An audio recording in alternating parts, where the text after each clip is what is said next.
प्रज्ञा ठाकुर ने? देखिए, प्रज्ञा ठाकुर जी ने सत्य कहा, लेकिन भाषा थोड़ा अच्छी नहीं है, थोड़ा भाषा अच्छी होनी चाहिए। कहा तो सत्य है।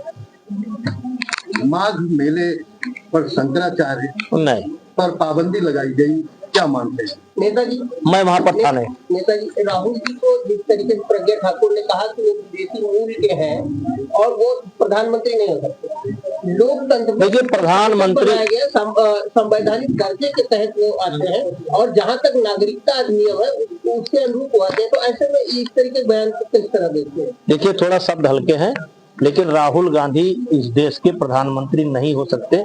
मैं विभूषण सिंह बोल रहा हूं। क्यों नहीं हो सकते? क्योंकि वो दो नाव की सवारी कर रहे हैं।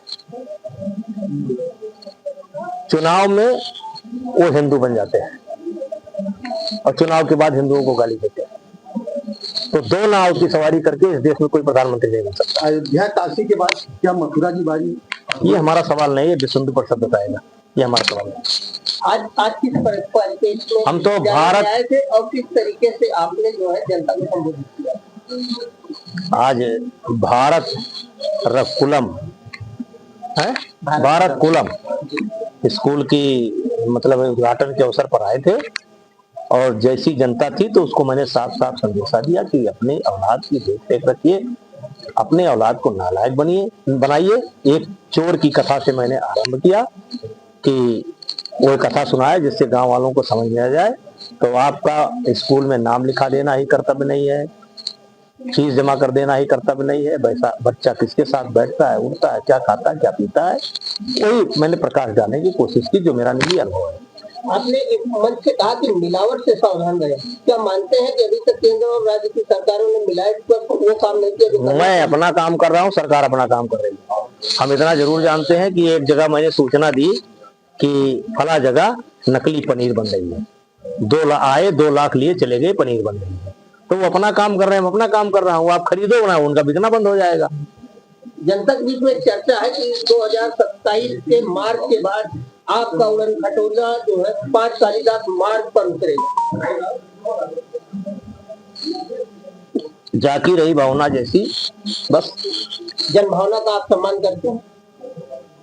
अगर मैं जन भावना का सम्मान न करता तो 6 बार मैं सांसद बना, मेरी पत्नी सांसद बनी, मेरा बेटा सांसद है। ये आपके ओर से है, जन भावना से ही। तो ये माना जाए कि 2027 में उड़न खटोला जो जनता चाह रही है कि 5 कालिदास मार्ग पर उतरे। कहाँ है वो जनता जो चाह रही है कि 5 कालिदास पर उतरे? उसको लाई मिलाइए। नहीं, नेताजी आप 29 में चुनाव लड़ने की बात करें, 2029 में लोकसभा चुनाव लड़ना, लड़ेंगे, आपकी इच्छा है? लड़ेंगे, लड़ेंगे। हाँ लड़ेंगे। कहाँ से लड़ेंगे? किस दल से? भाजपा? हो सकता है सुल्तानपुर से लड़ जाए, क्या परेशानी है? नहीं कहो, मैं सुल्तानपुर से लड़ जाऊं तो मुझको कुछ वोट मिलेगा कि नहीं मिलेगा? तो भैया मेरे लिए पूरा उत्तर प्रदेश पड़ा है। जब उस समय जो आएगा, जो देखेंगे, वहां लड़ेंगे। भाजपा ही रहेगी पार्टी या किसी और दल या निर्दलीय दल? अभी तो हम भाजपा में है, क्या दिक्कत है आपको? तो भविष्य आप बता सकते हैं? 3 साल बाद क्या होने वाला बता सकते हैं? यहाँ से जाऊं क्या हो जाए बता सकते हैं?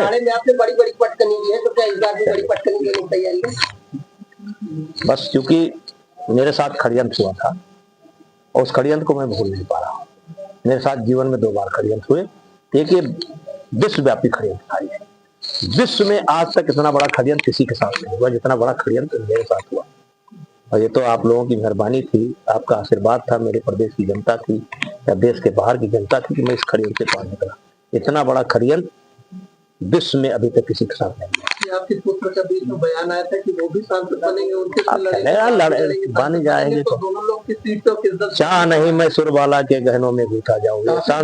सांसद बनना कोई वो नहीं है कि सांसद बन जाऊंगा तो मैं पर्वत उठा लूंगा।